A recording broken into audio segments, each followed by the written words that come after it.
Shalom. I want to start by giving all praises, honor, and glory unto Yahweh, by Hashem, Yahweh Shai, by Hashem Kakadash. Double honors to the apostles and the elders of Great Millstone for laboring and teaching us this doctrine to push out to the hopeful elect Akim Wa'akwath. I'm the brother Sharban Yashala from the Great Millstone Church of DC, coming at you with another lesson. This one's about this guy here, Yada Awakening, man. Yada Awakening. You know, he was one of the biggest panderers in the game. Okay, one of the biggest panderers in the game. And I will say that pandering to women is quite lucrative. Okay, it's quite lucrative, but it draws much ire. Okay, because it's out of order. When you worshiping the creation over the creator, which is the heavenly Father Yahweh, you know, through his only begotten son Yahweh Shai, you know, pursuant to the scriptures, man. You know, when you worship women like this, it can be your biggest downfall, man. So before I roll the clip, man, I'm gonna start with First Esdras chapter 4 verse 26. Okay, First Esdras chapter 4 verse 26, and it says, "Yea, many there be that have run out of their wits for women and become servants for their sakes," man. Right? And the part where it says run out of their wits, right? They lost their mind. They lost their mind behind women because they became so consumed with like the beauty of women and like attention, you know, and approval and affection and validation, right? When you pursue that so much, man, from women, that you will really abandon sound judgment. Like you won't be able to make good decisions in life. You're gonna do everything behind women. What's crazy is I know people like this. I know people like this, and it's like, man, Lord help them. But the Lord don't want to help them. That's why they going after women like this. Okay. And when it says and become servants for their sakes, right? And it's like it's what that means is that you become a slave to the desire of women, man. Right? It's nothing wrong with loving a woman. You gotta love a woman. But the scriptures say to deal with a woman wisely, right? There's nothing wrong with honoring her and you gotta in this life, you gotta make some sacrifices, here and there to try to keep the household in order, right? But what happens is when your desire to please a woman becomes greater than your desire to please the Most High, it becomes idolatry when you worship the woman at this point. And I'm going to play a good example right here on this video I got on the left. Is this guy's about to literally like make offerings unto this woman. He's about to literally make offerings unto this woman. I got you right here. Hold on. It's my greatest investment. I got $350,000 for it. Come on. Hey, baby. Oh, the baby sleep. I got something for you. First of all, I want you to know I love you. I'm thankful for you, for your loyalty, for your love, the way you raise our children. And I want to let you know that there's nothing that I won't do for you. First, 100,000, and say I love you. Another 100,000 because I appreciate your loyalty. Another 100,000 because you're an excellent mother. Oh. And 50,000 just in case you want to splurge a little bit on me or something. I love you from the bottom of your feet to the top of your head. You're my best friend. You're my wife. You're the mother of my children. Thank you for being you. Now, next year I'm going to 10 times. You see that right there? Now, I'm going to be honest with you, man. Look, what they say in the world, man. Look, this nigga better than me. I ain't got shit for a bitch, not even a chicken nugget. I don't care. Especially if I'm already paying your bills or something like that, and you up under my household. I'm not finna come out of nowhere with 350 damn bones, 350 damn $1,000, 350 racks to give to a woman to go fuck off with it. I don't care if I had $1 billion. Right? That's not me. I got a problem giving a woman $100. Baby, I need $100. Man, I could have made $2,000 that week. Nah, man, I ain't got it. Like, you know what I'm saying? You might have to fuck with me on $100. You know, that's just you know, because I'm already putting my life on the line for you, my blood, sweat, and tears. Why I gotta give you some money for? You know what I'm saying? Like, but I mean, I'm gonna be practical. Anyways, look. Anyways, and see, let me show you that. See, the biggest panderers, the guys that be pandering like this, okay, the guys that be pandering like this, they really, really be in there. They hate women for real, for real. They hate women. They don't love women for real, for real. Worshiping a woman is not showing love to them. That's just idolatry, man. And women don't even want to be worshipped. Don't go on. They go on social media, get to talking about I love a man that do this and I love a man that do that. They don't want that for real. They really don't want that. They only want 3 things for real, for real. And that's protection, provision, and some pleasure. If you get what I'm saying. 3 P's. You picking up what I'm putting down, P? All right, so look. He in there beating on that woman. I don't know if this is AI or not, but you see this woman got a black eye. Hold on, I'm about to roll it. And then we're going to get into some scriptures. Slacky.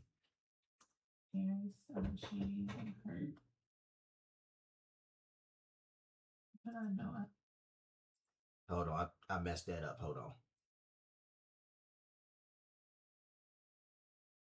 I'm embarrassed, I'm ashamed, I'm hurt. But I know I'll make it through.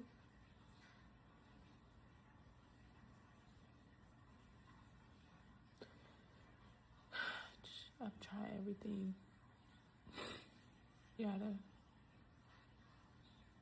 Everything. I'm here getting the rest of my stuff.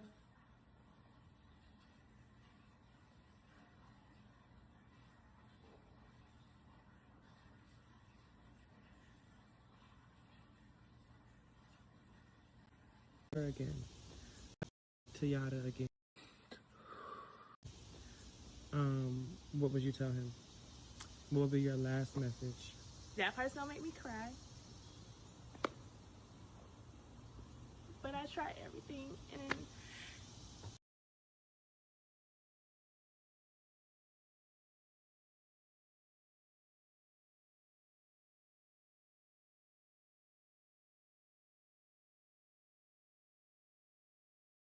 And see, man, look, I'm gonna be honest with you.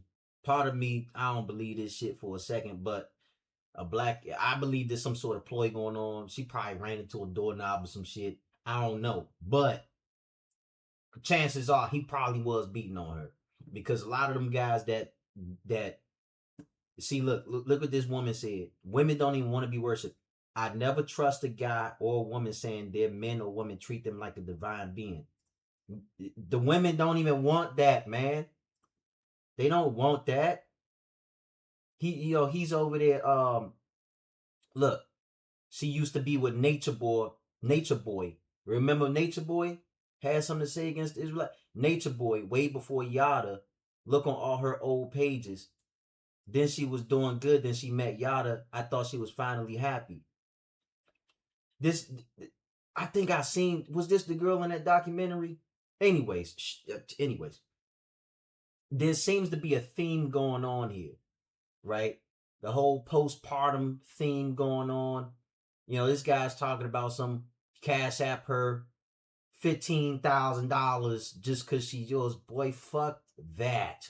And see, what's going on is that now these women, they look at shit like this and they expect this to be the standard.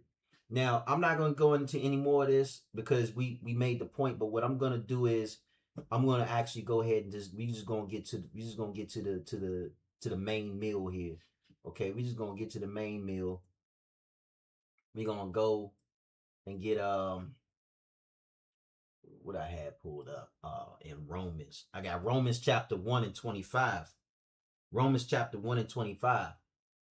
And it says who changed the truth of power into a lie, and worship and serve the creature more than the creator, who is blessed forever. Amen. Right? That's the spiritual principle, because this is what happens when the creature, this is the creature, the woman is the creature, he's a creature too, right?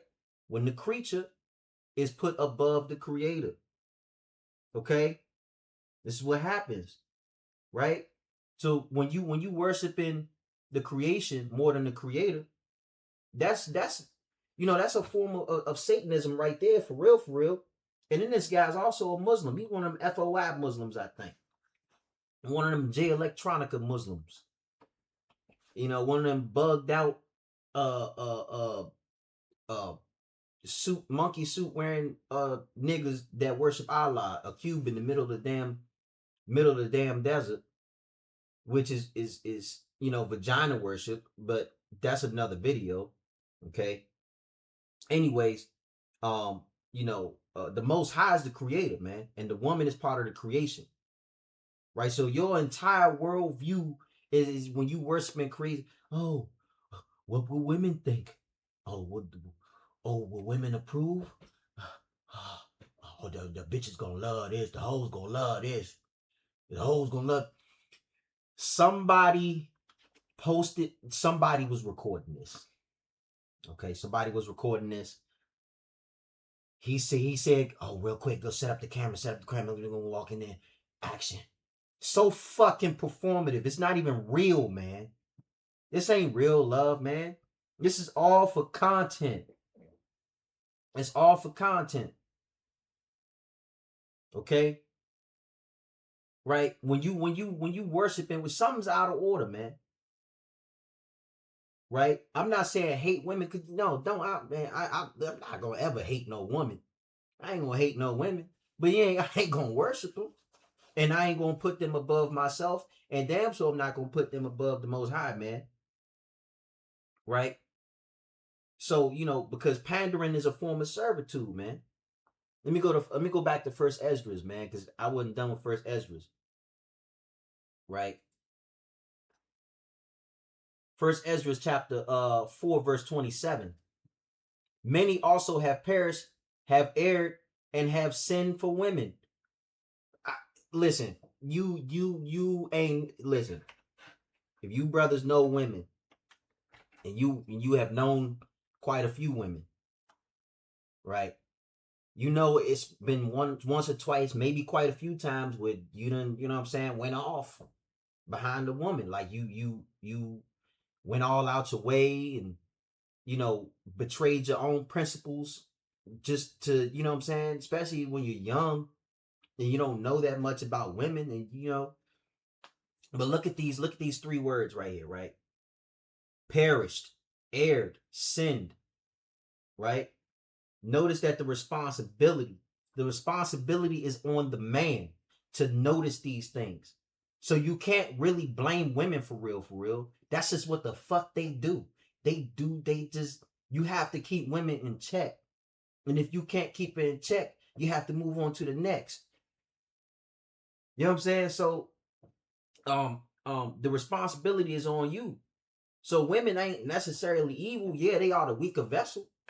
And they could be some of the most evil people you ever met. Because, they took on the philosophy of the serpent. Right? Right? So it's not that. It's like, love. I never hate a woman. You know what I'm saying? But when you worship women, that can really lead you into foolishness. It can lead you into some serious foolishness. Let me go to the next verse. First Esdras chapter 4, verse 28. Okay. And now do ye not believe me? Is not the king great in his power? Do not all regions fear to touch him? Right? A command, a commander, right? Let's say you got a commander of a battalion or a commander of a ship or a commander of troops, okay? He can be the most hellified motherfucking commander you know. You'll follow that man into death. You'll follow that man into a cliff. He's the greatest leader, etc., etc. But he having a whole lot of trouble at home. He can't get a hold of his woman. That happens a lot in the military, by the way. Right? You can command other men and still be emotionally governed by women. Right? You can have the money, status, followers, influence, strength, intelligence, and still what? And still what? Run out of your wits for women. Okay? You can lose your masculinity behind women. Being too looking for the approval of women too much will place you in a feminine position. When you give a woman too much power. Okay? I've been in a position before where, I fucked with a girl and I take her seriously, and I get a little hung up off of how she's saying shit and she told me, she said, "You giving me way too much power." I was like, damn, this bitch right. She literally just gave me the game. I've been in that position before. I never put myself back in it. So, when you excessively pander to a woman, it communicates to people that your approval determines my position, man. And last time you checked, when you looked down in your trousers this morning and you saw a pair down there and a rod in between, you don't need no approval from nobody except the Most High. You see what I'm saying? So when you going out of your wits for women, man, it can place you out of order. All right. And let me get one last scripture and then I'm gonna close out. I'm gonna get Exodus chapter 20. I got it written down over here. I gotta actually put it in. Ay. Exodus 20 and 3. That's an easy one. See? When you worshiping women over the Most High, you breaking this commandment. Exodus chapter 20 and 3. Thou shalt have no other gods before me. Okay? Thou shalt have no other gods before me. Let's break down the word no. That's la'ah in the ancient Hebrew. La'ah. Not, no, nothing, without, before. Not, none, nada, zilch, zero gods before me. See, let's go to before. I'm still trying. What is it? I'm gonna come back. I'm still studying the language, but before meaning upon, above, beyond. That's the meaning we're looking for. Above, over. You shall have no gods before me, no gods over me. So when you put that woman over the Most High, let's see, gods, Allahayim. Okay? It says Elohim, but in the ancient it's Allahayim. Okay? Angels, gods. Because we are gods in a sense. The children of Israel, we are gods on the earth. But we're lowercase gods. We're not capital G gods. We're gods, but we're not the true God. Okay? Allahayim, the divine ones. We're the divine ones, right? We're divine people, the angels, right? But that's the word Allahayim. That's what that means. But we that's what I'm saying is no other power before the Most High, man. All right. And with that, I hope you were edified, man. And hey, you might have to lay up off that woman, man. Lay up off, and you're gonna end up like this nigga here. All under a lot of shame right now. But hey, with that, I want to say, call Allah Yahweh Bashimi Awashai, Bashim Kakadash, the water Yahweh Bashimi Awashai for giving me the spirit to do this lesson. And again, Shalom, on to the next one.